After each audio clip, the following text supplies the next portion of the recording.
Guys, Brian's back, and we are doing your family recipe for biscuits and gravy. Yes, for the biscuits part, not the gravy part. I'm taking complete ownership of the gravy. It's mine. But the biscuits, yes, for my grandmother. So the gravy is a first generation recipe. Yeah. Yeah. All right, I'm turning it over to him. I'm excited. This is why I moved to the South, is to get recipes like this. So watch carefully, and he's going to take us through how to make this. As Jack said, we're making my grandmother's biscuit recipe. And what I'll do is I'll walk you through all the different things we have here. 2 cups of flour. We have salt, baking soda, baking powder, shortening, buttermilk, and butter. And a couple of things that you want to keep in mind. You want to make sure the buttermilk is really, really cold. And you want to make sure the butter is really cold. So the butter, I always put it in the freezer for a few minutes before I mix it into the mix. All right, guys, so what we're going to do is take all of our dry ingredients first, and I'll just tell you, typically I use a sifter. Jack doesn't have one, so I'm not going to throw him under the bus for it, but typically I do for my biscuits use a sifter, so I'm going to put all of our dry ingredients in first. And this is a great thing, you know, I always try to make what we're trying to do at home kid-friendly. Our 9-year-old loves to do whatever we're doing, and so this is a great thing to do with your kids and with your family. My grandmother would always let us help because she mixed it with her hands. And so that's what I try to do. I try to do it just like she did. If you want to, this next step, when we get the wet ingredients, you can put it in a food processor and pulse it, and it's going to come together great. But doing it with your hands is much more fun anyway, right? So I've got our dry ingredients in here, and then we'll get those kind of mixed up a little bit, and then we'll put in our wet ingredients next. All right, so now we have our wet ingredients. We're going to put our shortening in. Going to put our really, really cold butter in. It's already cubed up for us. Now before I put the buttermilk in, I'm going to go ahead and use my fingers to kind of break this up. And as I'm doing this, I'll kind of walk you through. My grandmother used to cook 2 to 3 meals every single day. So biscuits were a daily. She would make biscuits usually in the morning, and if she didn't make enough, she would have to make them again at night because my grandfather loved biscuits and loved bread. He had to have, bread was always stayed in his right hand. He would use his fork in his left hand and bread in his right hand. He would use it to slide stuff up on his fork and to soak up any gravy or any grease or anything else. So now we've got that kind of mixed up. I'm going to create just a little well right here in the middle, and that's where we're going to put our buttermilk. So if you're making dough, you know, you want to take and fold from the outside in to incorporate that buttermilk in. And this is going to be a really wet dough. It's going to get all over your hands. But the more you work that in, the more that's going to come together. And again, you don't want to overwork this dough. You just want to incorporate it together. Okay, so now I've got the dough. You can see it's still really, really wet and messy. But I've got that. I'm going to turn it out here onto our floured cutting board. That's key. And again, think of dough from the standpoint you have to touch it and be very, very ginger with it, because the more you work it, the tougher those biscuits are going to be. So I've got it on that cutting board now, and what I'm going to do is I'm going to pat it out just a little bit, and then 5 or 6 times I'm going to just take and fold it over on itself and then flatten it out again.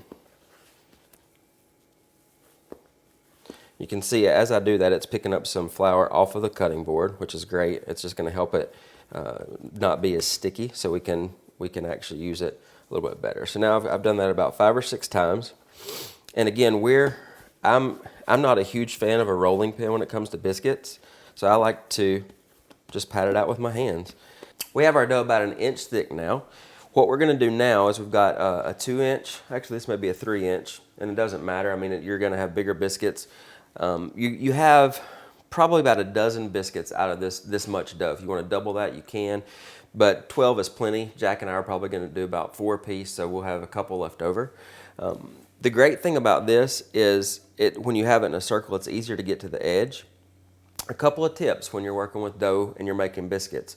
It's your natural instinct when you push this down to twist it. And you never want to do that with biscuits because that seals off the edges and they're not going to rise. So you want to push down hard and then pull up. And then you can actually come in and take this right off. You can see you have you can still see the edge of the biscuit. It's not cut off. And if you want soft sides, you want to touch them together. If you want them to be crunchy on the sides, you space them out. That way they're gonna get baked on the sides more and you'll get more of a crunchy biscuit. All right, so this is half of the biscuits. There's 6 of those right there and we're touching those together. The rest of them we're actually gonna space out so you can see what that difference is when we space those out and how they get kind of crispy on the sides.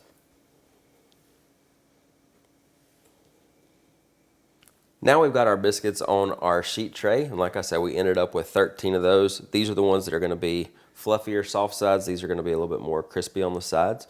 We're gonna put it in the oven, 450, for 15 to 20 minutes, depending on how golden brown you want those. Halfway through, so around 7 to 10 minutes, we wanna pull those out and we're gonna dust them with butter.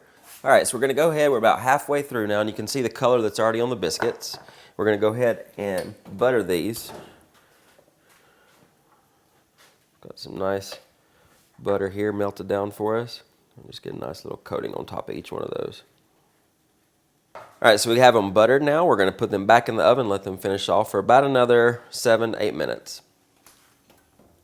Guys, we're gonna take these biscuits out. They're the perfect golden brown.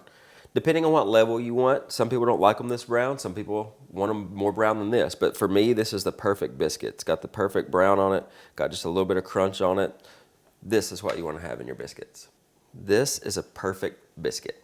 So you can see it's soft on the side, it's big, it's fluffy. The great thing about these biscuits is not only are they great for sausage gravy, they're great for a meat biscuit, but my mom makes this homemade strawberry freezer preserves. And when you crack that open, oh, look at that. Put a little strawberry freezer preserve on that, or just eat it just like it is. It's perfect that way too. Is that enough or a little more, you think? More. Okay. Okay, there's 2 things you can never have too much of. Bacon and butter. Bacon and butter. I'm serious. All right, so, oh, look at you. Look at you. And if you notice, he put butter in it, closed it, so it get all melty. Oh, so awesome. Oh. All right, you ready? Let's do it. All right, here we go.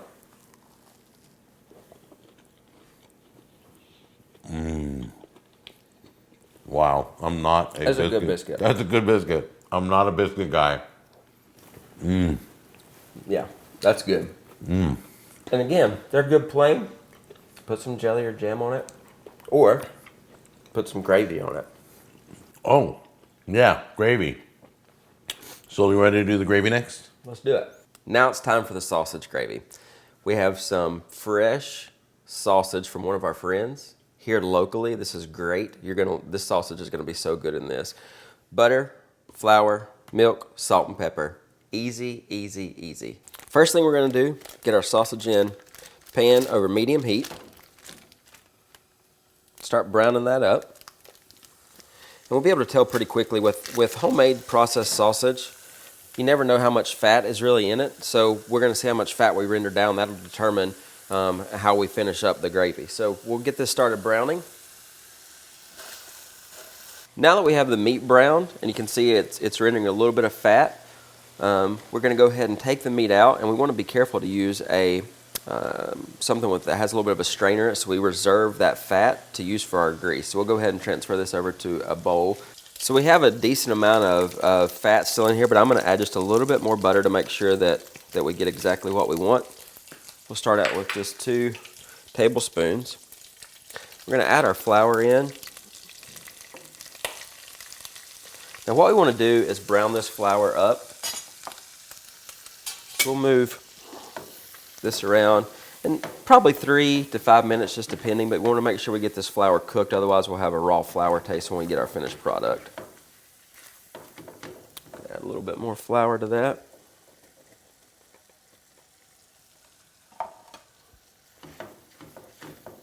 I'm going to get a nice little roux going here.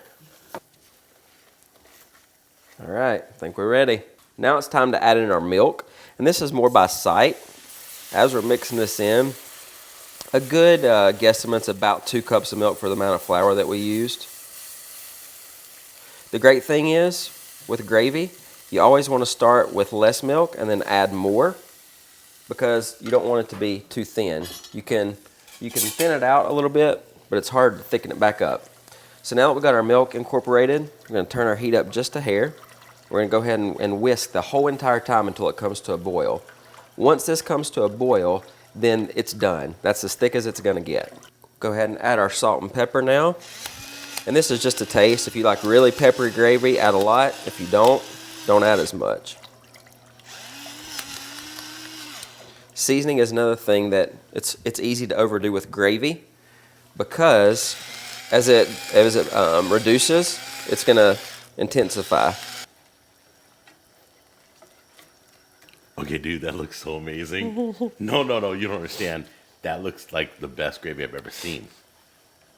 So now you can see it's starting to boil just a little bit. So this is about the consistency of our gravy, and that's just about right. I don't like a thick or thin gravy. I like it just about like this. So we're gonna take it off the heat. So now we're gonna add our sausage back in. We won't use all this. We cooked quite a bit, but you can use as much or as little as you want. I like a good little bit of sausage in my gravy, so we'll start with that. Give it a good stir. So we're going to do two different biscuits here. This one is the one that was out by itself, and you can see it has a crunchier edge on it.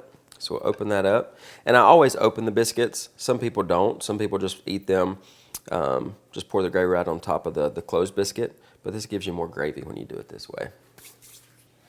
And I don't know about Jack, but I like the gravy. So I'm going to put a pretty good helping on these biscuits. Are we ready to eat this? Yeah. I'm sorry. I was expecting to. So you have to taste both of them because they're going to be a little bit different. All right, ready? Oh, the salt and pepper is perfect. You nailed the seasoning. Like it? Mm-hmm. And this one is the what? Crispier one? Yeah, that's to have the crispier edges. You can feel it when you cut into it. Yeah. I'm a fan of the crispy. Crispy. I like having a little more texture. Okay, guys, recipes down below. Brian has many more of these recipes.